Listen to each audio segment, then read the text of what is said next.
Aytarkanki, ey ona, dualaring mustajab bo'ldi, mehribon ona. Alloh eshitdi dualaring. Mustajab bo'ldi, o'g'lingning ko'zlari ko'ryapti. Ona uyg'onsa, haqiqatda Imom Buxoriy bu yorug' olamni ko'rayotgan bo'ladi. Qarang, onani duosi mustajab deymiz. Onalarning duosi ijobat qiluvchi. Hadislar bor albatta, Allohning qudrati bilan.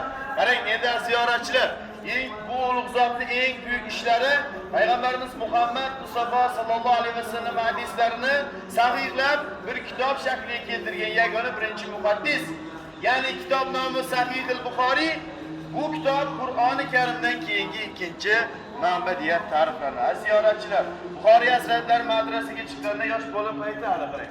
Qobiliyat shunaqa bo'lgan ekanki, 8-9 yoshga yetganlarida muqaddas Qur'oni Karimni yodladi. Qarang, yosh bola, hofiz Qur'on.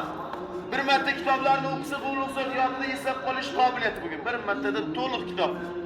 12-13 yoshida 70 mingdan ziyod hadislarni yod oladi. Juda murakkab ish azizlar.